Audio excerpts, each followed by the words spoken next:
Hello అండి, welcome to voice of Vijji. ఇవాళ అయితే చాలా గాలి వాన అండి. ఇంటి దగ్గర తిరుపతిలో చాలా గాలి. లాస్ట్ 3 days నుంచి ఆఫ్టర్నూన్ అయిందంటే మంచిగా ఎండగా వస్తుంది. పొద్దునంతా ఆఫ్టర్నూన్ అయిందంటే మంచి గాలి వాన వచ్చేస్తుంది.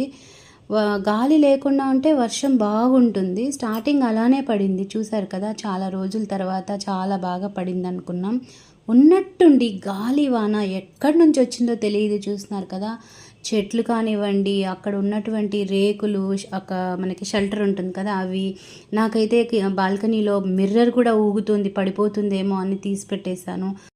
ఎంజాయ్ చేయడానికి చాలా బాగా అనిపించిందండి. అంటే బాబు కానివ్వండి, నేను కూడా చాలా బాగా ఎంజాయ్ చేశాను. ఆ తుంపర్లు వస్తాయి కదా గాలికి, ఆ గాలికి ఆ తుంపర్లకి చాలా బాగా అనిపించింది. అలా అని మిద్దె పైకి వెళ్ళాము, కానీ గాలికి ఉండలేకపోయాము. ఎక్కువ పడుతుంది, ఇంకా జారుతుందేమో అని కిందకు వచ్చేసాను.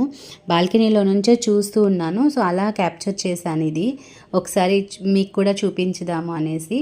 సో మీ ఊర్లలో పడుతుందా వర్షము? ఇక్కడ చూడండి, నాకు బయట బాల్కనీ కానివ్వండి, కిచెన్ దగ్గర మొత్తం చాలా బాగుంది వ్యూ. అయితే గాలి లేకుండా వర్షం పడిందంటే చక్కగా ఉంటుంది, గాలి వచ్చిందంటే అంతే అండి. కొద్దిసేపు ఒక 15-20 minutes ఈ విధంగా దంచి పడేసిందండి. మీకు ఎలా అనిపించింది వీడియో? Thank you.